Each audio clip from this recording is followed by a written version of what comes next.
Just wrapped up a really sweet project. This one's more like living large in a small space.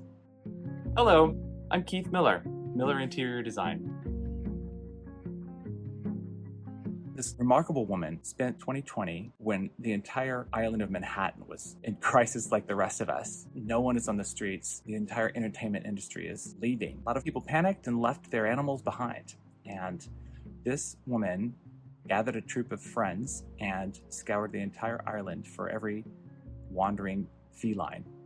Collected all of them, hundreds. She managed to house every cat they found except for the last 6 special needs cats. So I get this call.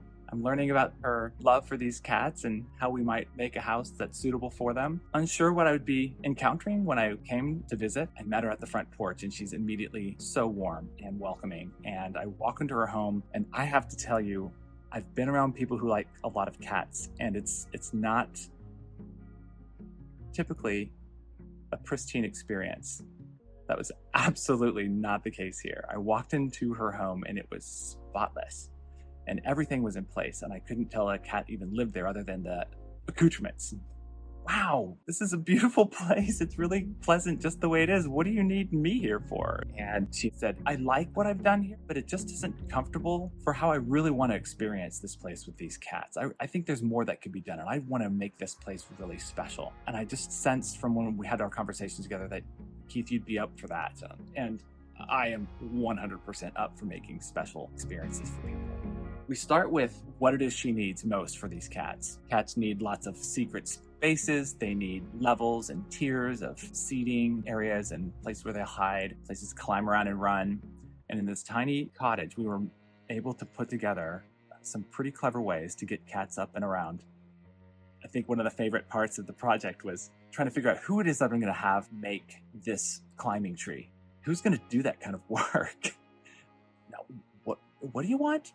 I would like you to make a tree that cats can climb in the house. Okay? That's a real deal. That's what we're actually doing this. And trying to do that tastefully is really important to me. and I hope through me then important to the person I'm serving. I didn't have a single person I knew who would be willing to do this woodwork. And the kind of serendipity that my company runs across is something that goes beyond coincidence. It's surprising how I will be able to find the right ingredients, the right people, the right products, the right elements for the very peculiar solutions that we need to come across. I went to San Juan Island for another project. I needed to get something to eat. So I saw this interesting restaurant, kind of had this hunch, it's out away from downtown. It has a quirky name. I bet you this is the place where those who live on the island have a good meal. So I wandered out to that restaurant. And sure enough, it is stunning, 5-star, incredible interior. I walked in and the hostess for the evening was a good friend of mine I didn't even know was on the island. She was visiting a friend. Her friend needed a little help in the restaurant. The proprietor herself came and sat down with us. What do I do? Explain. Oh, my husband's a carpenter. Is he now? What kind of carpentry? Well, he usually just focuses on this island alone. I was able to meet him anyway and convince him to build a cat tree. Our client is adamant. It must be Madrona. I agree. Madrona is a very specific tree to the island of Whidbey Island and the region here in Pacific Northwest. It has an interesting, peculiar bark formation and a beautiful, deep kind of mahogany, purple-red tonation to branches underneath it. It's an interesting tree, hard to work with, but very beautiful. It's very important to our client that this tree isn't something that you find and saw off. These aren't farmed trees. They're just growing in the wild around the islands. And so it'd be great if we could guarantee that it was a tree that had fallen. How are you going to know? It's hard to know that for real unless you actually hear the tree falling in the forest. Yes, that actually happened. So Arvid is out fishing some weekend, a few weeks after we encouraged him to do this project. We're all saying, well, let's just wait and see what we can find. If it's anybody we might know who has a Madrona that has fallen. And he's fishing out in the Hood Canal. And he hears a tree fall. He looks over. It's a Madrona. And he gets out of his boat, walks up to the property, knocks on the door of the people who own it. Hey, I just found one of your trees falling. Can I extract that for you? That'd be great. Feel free. How does that happen?